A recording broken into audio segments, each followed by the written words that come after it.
नमस्कार प्यारे बच्चों, स्वागत है आपका एपीएस ऑनलाइन क्लासेस में। बेटा, आपका जो 11th क्लास का केमिस्ट्री का सिलेबस है वो मैं आपको एक बार बताता हूँ। आपके केमिस्ट्री के सिलेबस में आपके लिए 14 चैप्टर निर्धारित हैं बेटा। कितने? 14। यानी आपका जो सिलेबस है उसमें कुल 14 चैप्टर होंगे, जिनमें से हम चैप्टर नंबर 8 को आज स्टार्ट कर रहे हैं। चैप्टर नंबर 8 को, चैप्टर का नाम है अपचयोपचय अवक्रियाएं। कौन सा?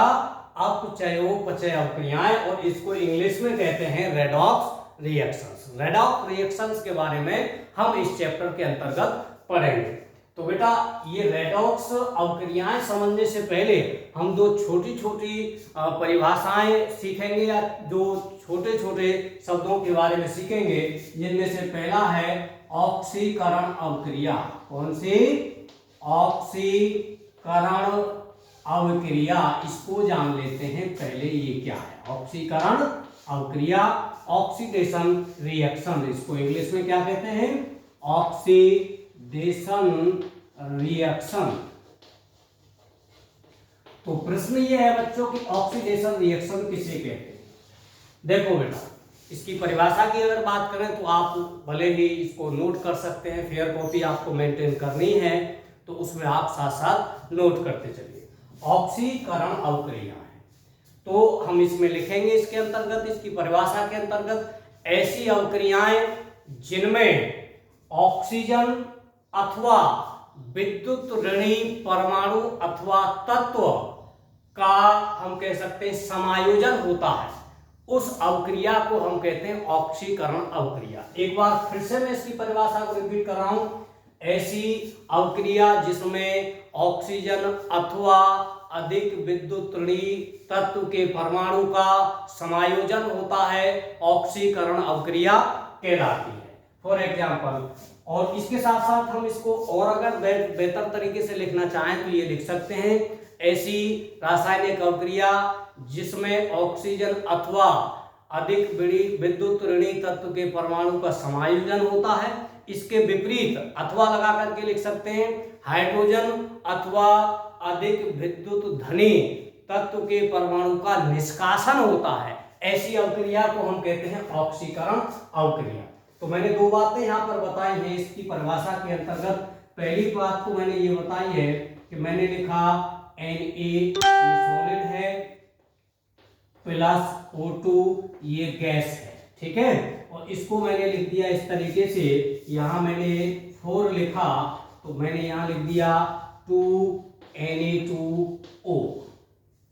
तो ये कोई रासायनिक अवक्रिया है, मान लो सोडियम के साथ ऑक्सीजन रिएक्ट हो रहा है और रिएक्ट होकर के ये उत्पाद बना रहा है, ठीक है। तो इसमें आपको क्या देखने को मिल रहा है कि ऑक्सीजन जुड़ा है, ऑक्सीजन का सोडियम के साथ संयोग हुआ है, तो ये अवक्रिया किसके अंतर्गत आएगी? ऑक्सीडेशन रिएक्शन के अंतर्गत आएगी। इसके अलावा मैंने दूसरी चीज ये लिखा कि मान लो मैग्नीशियम सॉलिड है, इसके साथ मैं क्लोरीन की क्रिया करा रहा हूं। किसकी क्रिया करा रहा हूं? क्लोरीन की। तो ये बनाएगा, मान लो इसने बनाया MgCl2, ये बनाया। तो इस अवक्रिया को भी देखिए, जैसे कि पहले वाले में सोडियम के साथ ऑक्सीजन का संयोग हुआ था, ठीक उसी प्रकार इसमें मैग्नीशियम के साथ क्लोरीन का संयोग हुआ है। और क्लोरीन कैसा है? विद्युत ऋणी तत्व होता है, क्लोरीन का परमाणु विद्युत ऋणी तत्व का परमाणु होता है। तो यहाँ पर ऑक्सीजन और क्लोरीन दोनों का संयोग हुआ है, हम कह सकते हैं कि ऑक्सीजन और विद्युत ऋणी तत्व के परमाणु का संयोग हुआ है। देखो यहाँ पर संयोग हुआ नहीं, तो ये दोनों अवक्रियाएं जो हैं वो ऑक्सीडेशन रिएक्शन के अंतर्गत आएंगे। इसके अलावा बेटा, इसी एक ही परिभाषा में मैंने दूसरी बात बोली थी कि साहब इसके अलावा जो हाइड्रोजन है अथवा जो अधिक विद्युत धनी तत्व है, उसका यदि किसी कारण से निष्कासन होता है तो हम कह सकते हैं कि यह यहाँ पर अवक्रिया कैसी होगी?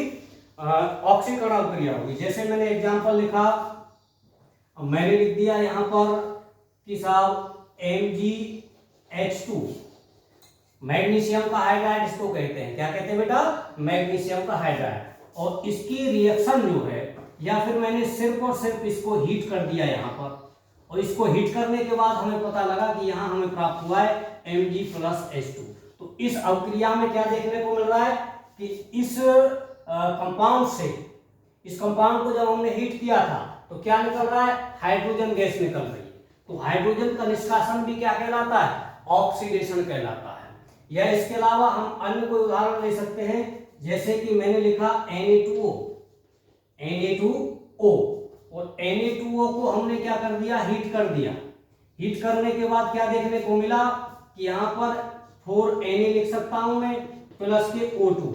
तो इस अवक्रिया में क्या देखने को मिल रहा है कि ये ऑक्साइड था, सोडियम का ऑक्साइड यौगिक है। जब इसको मैंने हीट किया तो क्या हो गया, सोडियम पृथक हो गया, ऑक्सीजन अलग हो गया।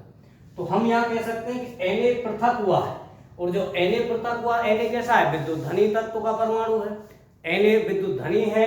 तो ये दोनों अवक्रियाएं बेटा किसके अंतर्गत आती हैं, ये दोनों ऑक्सीकरण अवक्रियाओं के अंतर्गत आएंगी। तो ऑक्सीकरण अवक्रियाओं की जो परिभाषा है उसको मैं एक बार फिर से रिपीट कर रहा हूं। ऐसी रासायनिक अवक्रिया जिसमें ऑक्सीजन अथवा अधिक विद्युत ऋणी तत्वों का संयोजन होता है तथा साथ साथ हाइड्रोजन अथवा विद्युत धनी तत्व के परमाणु का निष्कासन होता है, वो अवक्रिया कहलाती है ऑक्सीकरण अवक्रिया। समझ में आ गई बात। जो पहली बात मैंने परिभाषा में बोली थी उसके उदाहरण ये हैं, और जो दूसरी बात मैंने उसी परिभाषा में बोली थी उसके दोनों उदाहरण ये हैं। ठीक है। इसी प्रकार जिस प्रकार यहाँ ऑक्सीकरण अवक्रिया हमारा एक एग्जाम्पल है, इसी तरीके से एक दूसरा अवक्रिया भी यहाँ पर है, उसको कहते हैं अपचयन अवक्रिया। क्या कहते हैं, अपचयन अवक्रिया। तो उसको भी देख लेते हैं बेटा, क्या है अपचयन अवक्रिया।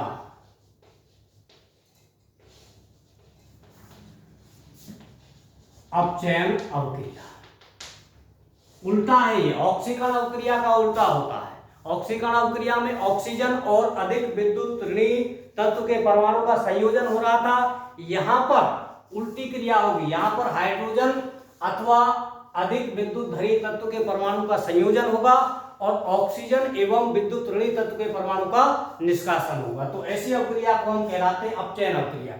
ऑक्सीकरण अवक्रिया और अपचयन अवक्रिया दोनों एक दूसरे के अपोजिट अवक्रियाएं होती हैं।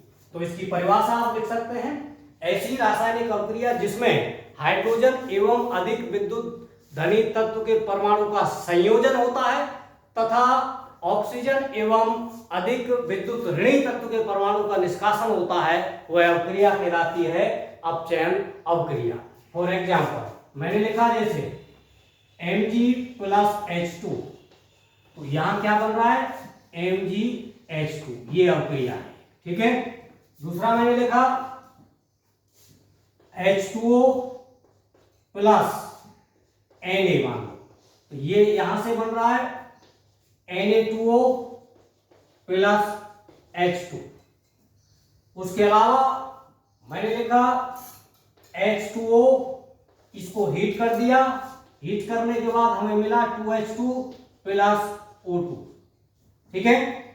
और इसके अलावा हम एक उदाहरण और लिख सकते हैं बेहतर तरीके से, यदि ये समझ में नहीं आता तो H2O2 हाइड्रोजन पेरोक्साइड जिसको हम कहते हैं, तो इसको ऐसे ही छोड़ दें तो ये क्या बनेगा, यहां से ये बन जाएगा H2O प्लस हाफ O2।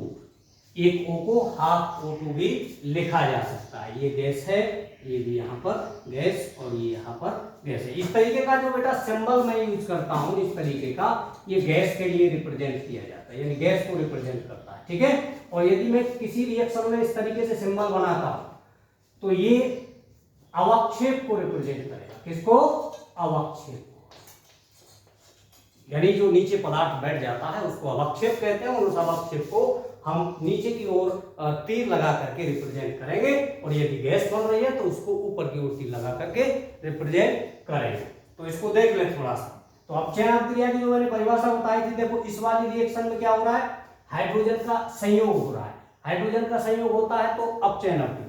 इस वाली रिएक्शन में देखो क्या हो रहा है, इस वाली रिएक्शन में यहां पर कायदे में यदि देखा जाए तो यहां पर NaO के साथ जुड़ रहा है। कौन जुड़ रहा है, Na। तो ये क्या होगी, अपचयन अवक्रिया।